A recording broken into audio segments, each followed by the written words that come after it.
no, honey, don't worry. I'm just talking to an old friend online, you say to your wife. And this is how it all begins. You're catching up with an old friend about how much both of you have changed over the years. About how much both of you have changed over the years. After many laughs, you then mention how your wife is always arguing with you. Then your friend Sabrina mentions how her husband is never home. And after a few days, that innocent conversation that you told your wife not to worry about has turned into a sexual conversation, and you fall into the trap of social media, infidelity. Good morning. My name is Daniela Silva, and my research question is, to what extent does social media affect the amount of fidelity among marriages in the U.S. over the past 20 years? My claim is that social media increases the amount of fidelity among marriages in the U.S. Social media began in the late 1970s to early 1980s.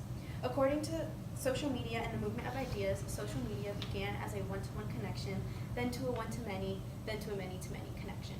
As you can see here, the bulletin board system launched in 1978, which is considered a one-to-one connection. This allowed one person per computer to access and be able to communicate with someone, such as emails. In a one-to-many connection is Google, which was registered in 1997. Google allowed for one website to be accessed by thousands of people at a time.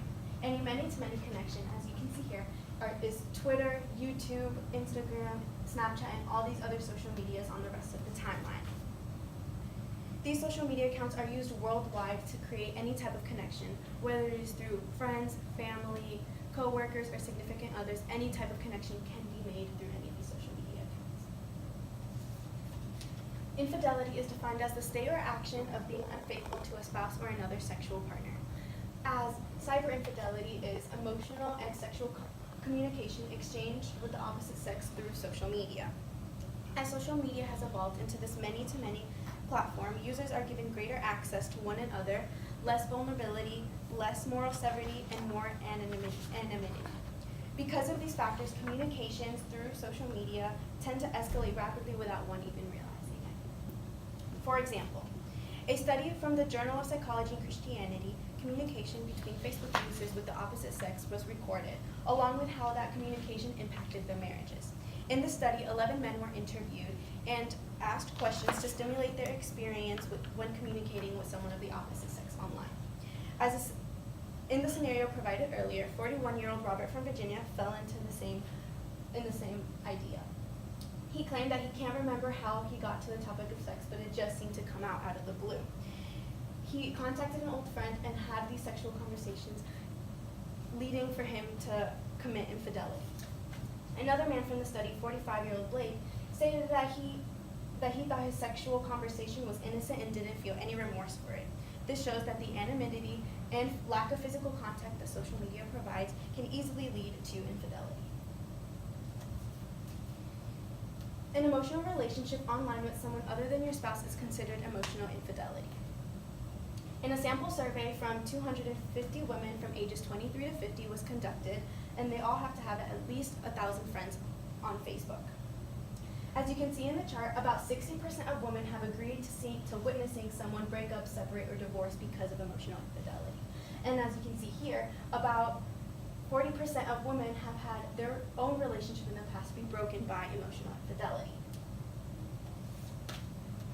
When asked if they have had a relationship with someone of the opposite sex on Facebook without their spouse knowing about it, if you added the strongly agree and you agree, about 41% agreed to doing this. As seen in this study and the one from the Journal of Psychology and Christianity, men who tend to seek romantic relationships tend to lead towards sexual relationships, while as women tend to go for emotional relationships. According to a survey completed by the American Academy of Matrimonial Lawyers on Facebook, they claim that each year has more and more divorces, and 20% of these divorces are Facebook related. And in the Journal of Computers and Human Behavior found that as Facebook has a 20% annual increase, there's also a 2 to 4% increase in divorce rates. As you can see in this chart, divorces were steady until the late 1970s to early 1980s when it was at its peak. And at this same time is when social media began. The divorce rates were at 23 divorces per 1,000 married women. As Richard Blanco said in Looking for the Golf Motel, I want to find the golf motel exactly how it was and pretend for a moment that nothing was lost.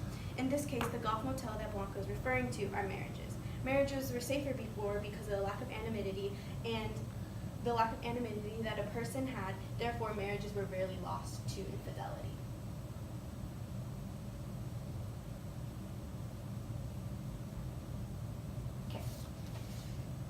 Although social media is seen as a way to cheat on one's husband or wife, social media can also create marriages. In fact, about 1/3 of marriages in the US have formed through online dating sites. For example, Tinder is a very popular social media account dedicated to online dating and is available in 200 countries worldwide.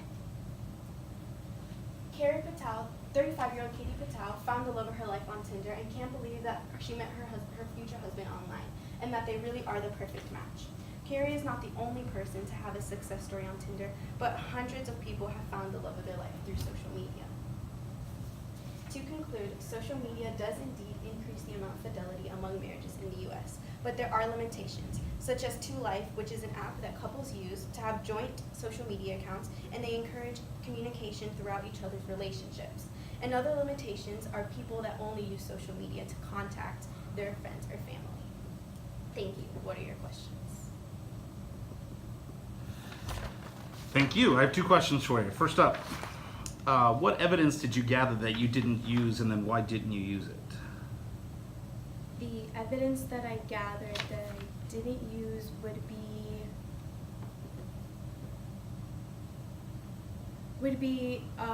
studies that were created to show that there are actually married men that go into these online dating sites to find sexual relationships and one-night stands with someone else.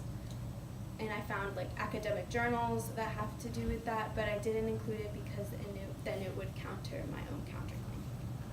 All right, and next question. If you had more time, what additional research would you do?